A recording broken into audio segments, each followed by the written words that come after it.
Hello दोस्तों, free online teaching one में आपका स्वागत है। तो हम आगे बढ़ते हुए एनसीईआरटी गणित कक्षा 9वीं अध्याय 1 संख्या पद्धति प्रश्नावली 1.5 का ही प्रश्न क्रमांक 4 हल करेंगे। तो यहाँ पर प्रश्न क्रमांक 4 है, संख्या रेखा पर √9.3 को निरूपित कीजिए। तो आइए इस क्वेश्चन को हम हल करते हैं। तो यहाँ पर सबसे पहले यहाँ पर कहानी के अंदर जो भी संख्या दी गई है उस संख्या को यहाँ पर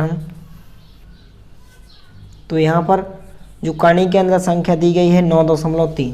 तो सबसे पहले आपको क्या करना है कि स्केल की सहायता से 9.3 का एक रेखाखंड खींच लेना है।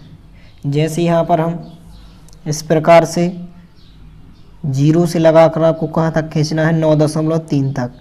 तो इस प्रकार से 9 के बाद आपको 3 पॉइंट और आगे बढ़ा देना है, जैसे 1 2 3 यहाँ तक आपको बढ़ा देना है। तो इस प्रकार से आप 9.3 सेंटीमीटर का एक रेखाखंड खींच सकते हैं स्केल की सहायता से। तो इसको आपको कोई भी नाम दे सकते हैं, जैसे यहाँ पर हमने यदि ए भी नाम दिया इस रेखाखंड को। इसके बाद आपको क्या करना है कि बी से 1 सेंटीमीटर दूर एक बिंदु सी लेना है। तो यहाँ पर बिंदु बी से स्केल की सहायता से आपको 1 सेंटीमीटर दूर एक बिंदु सी ले लेना है।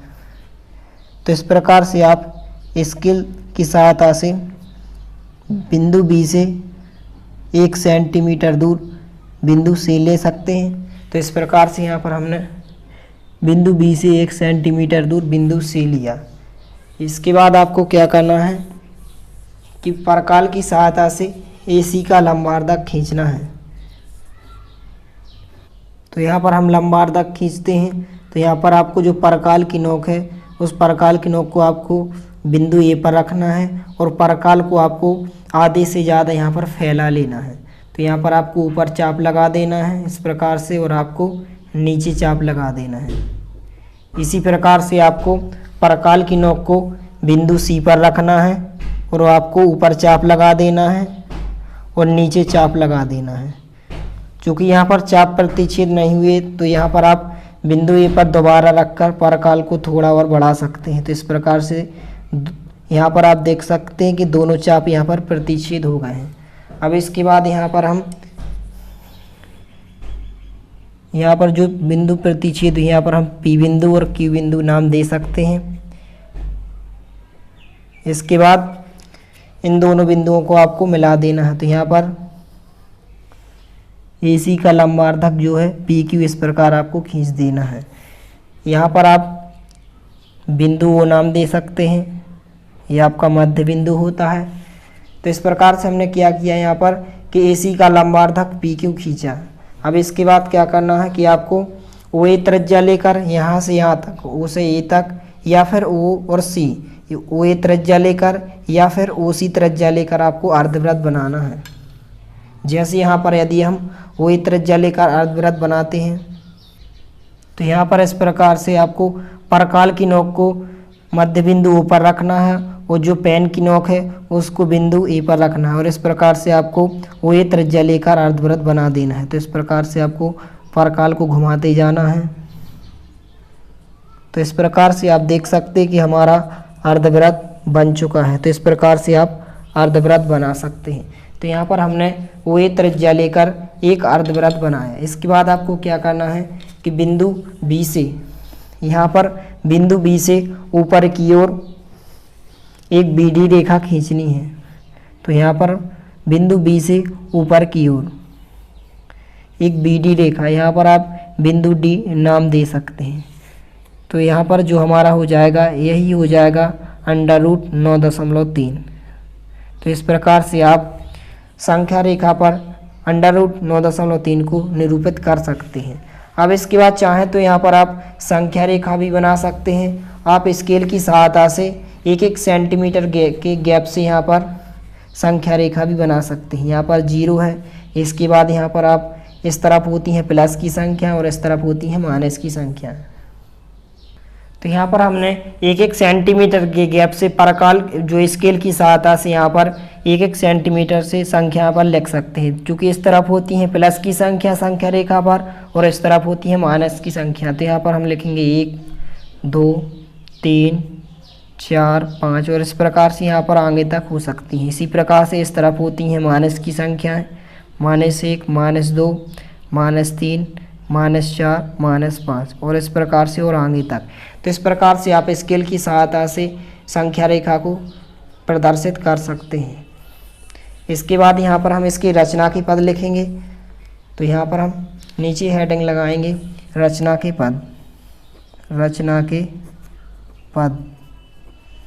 तो सर्वप्रथम हमने क्या किया था इस क्वेश्चन में, सर्वप्रथम हमने AB एक रेखाखंड खींचा, कितनी 9.3 सेंटीमीटर का। चूँकि क्वेश्चन में कितना था 9.3, इसलिए यहाँ पर हमने AB बराबर सर्वप्रथम 9.3 सेंटीमीटर का एक रेखाखंड खींचा। तो यहाँ पर हम लिखेंगे पहला रचना का पद, सर्वप्रथम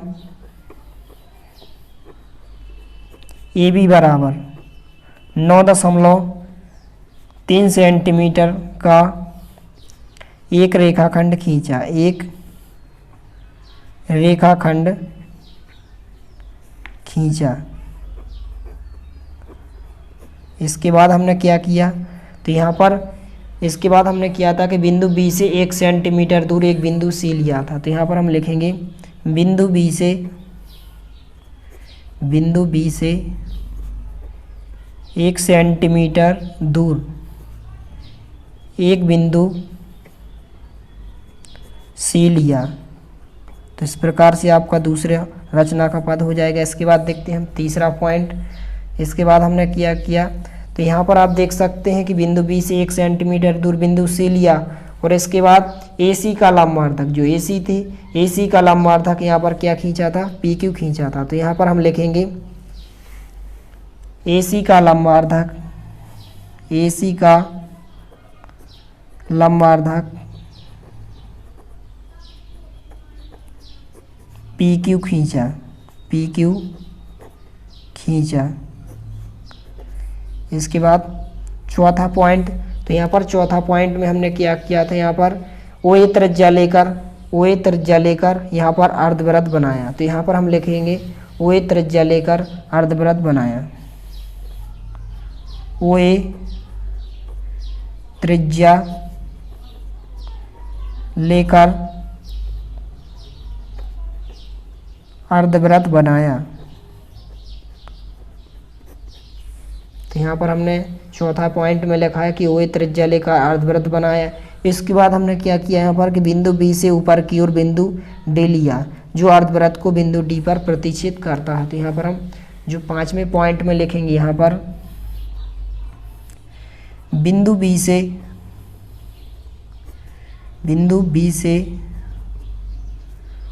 की ओर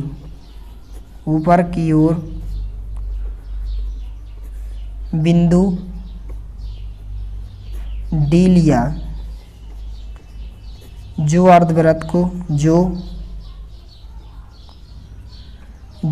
अर्धवृत्त को बिंदु D पर प्रतिच्छेद करता है, बिंदु D पर प्रतिच्छेद करता है। यहाँ पर आप लिख सकते हैं काटता है, यहाँ पर प्रतिच्छेद करता है। इसलिए यहाँ पर हम लिख सकते हैं कि BD बराबर कितना हो जाएगा, √9.3। तो इस प्रकार से आप रचना के पद लिख सकते हैं। यह आपका चित्र हो जाएगा। यहाँ पर आप चाहें तो इस PQ लंबार्धक को और आगे तक भी बढ़ा सकते हैं, जैसे यदि हम यहाँ पर और भी आगे तक बढ़ा सकते हैं, या आप इतना ही रहने दें।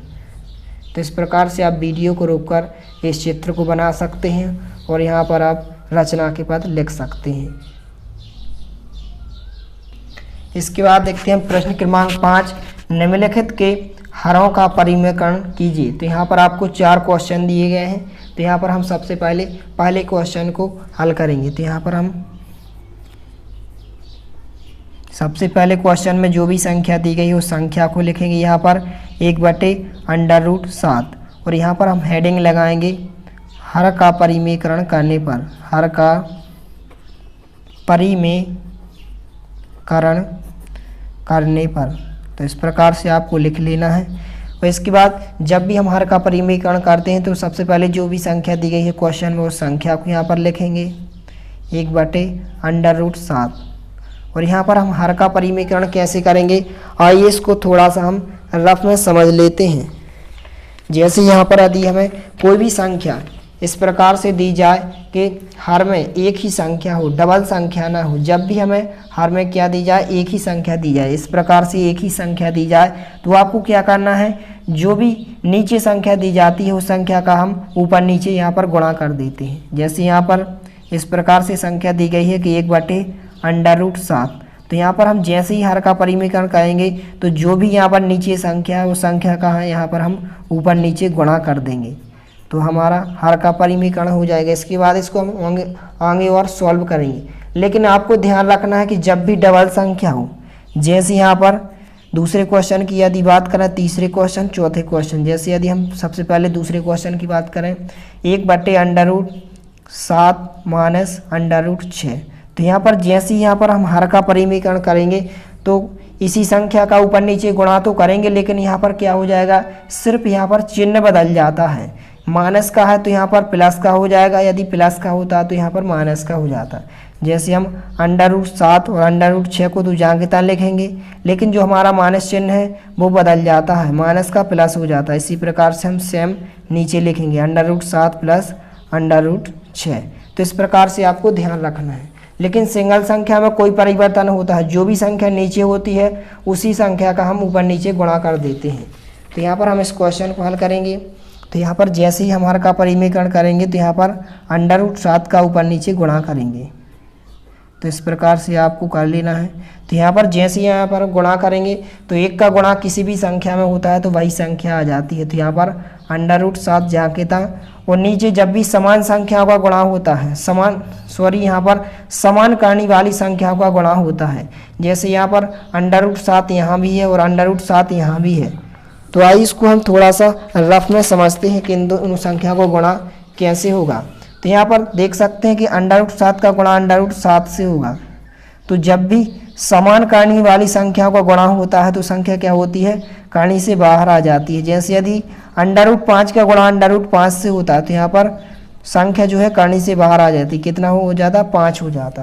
तो इस प्रकार से आपको ध्यान रखना है। तो यहाँ पर √7 का गुणा √7 से होगा तो यहाँ पर 7 संख्या जो है करनी से बाहर आ जाएगी, ये आपका आंसर हो जाएगा। इसके बाद देखते हैं हम दूसरा क्वेश्चन। तो यहाँ पर दूसरा क्वेश्चन है कि 1/√7 - √6। तो यहाँ पर सबसे पहले यहाँ पर हम लिखेंगे हर का परिमीकरण करने पर, हर का परिमीकरण करने पर, तो यहाँ पर आपको इस प्रकार से लिख लेना है। तो यहाँ पर जब भी हम हर का परिमीकरण करते हैं तो सबसे पहले जो भी संख्या होती है वो संख्या को यहाँ पर हम लिखेंगे 1/√7 - √6। इसके बाद जैसे यहाँ पर हर का परिमीकरण करेंगे तो यहाँ पर इसी संख्या का हम ऊपर नीचे गुणा करेंगे, लेकिन यहाँ पर हम क्या करेंगे, सिर्फ चिन्ह को बदल देंगे। माइनस का है तो यहाँ पर हम क्या लगा देंगे, प्लस लगा देंगे। तो यहाँ पर हम लिखेंगे √7 और माइनस की जगह क्या लगा देंगे, प्लस लगा देंगे, और √6 जांघिता है। इसी प्रकार से इसी सेम संख्या को यहाँ पर हम नीचे लिख देंगे, जो संख्या ऊपर लिखी हुई है उसी संख्या को यहाँ पर हम नीचे लिखेंगे √7 + √6।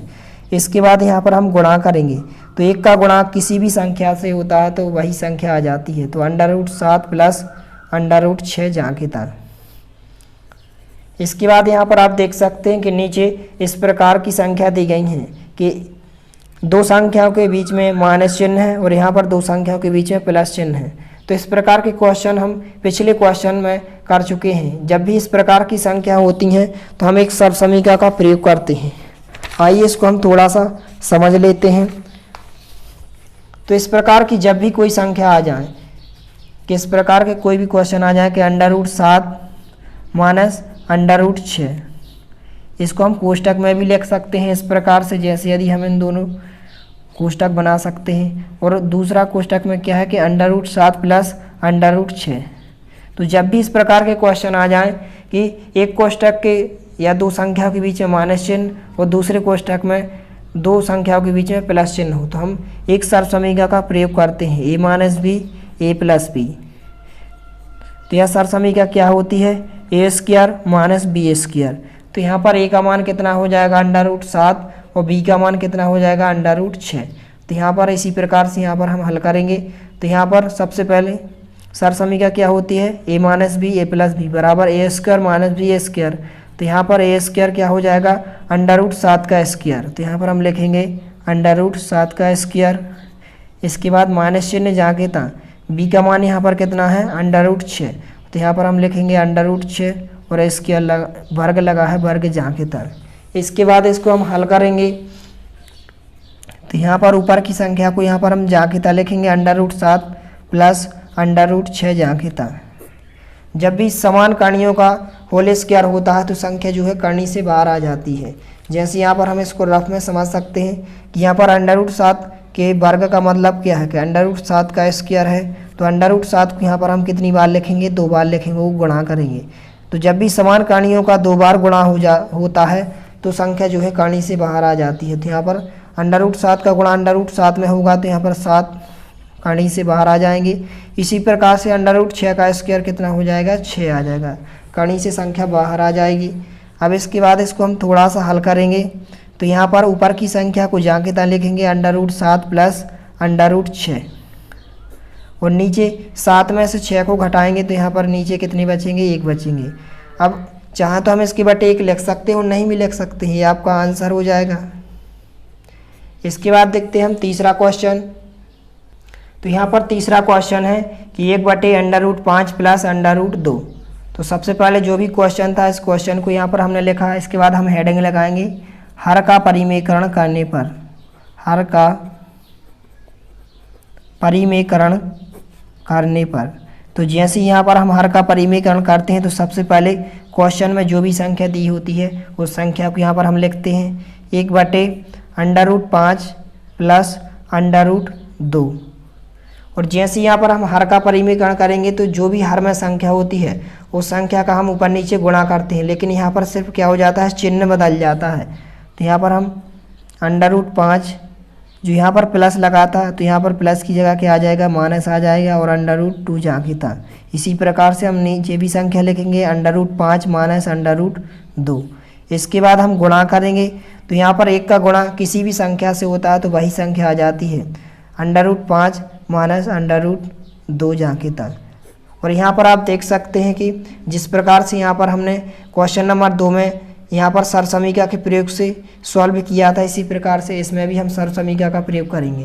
तो यहाँ पर a plus B A minus B बराबर क्या होता है, A square minus B A square. A का स्क्वायर मतलब अंडर रूट 5 का स्क्वायर माइनस चिन्ह और बी का स्क्वायर मतलब अंडर रूट 2 का स्क्वायर।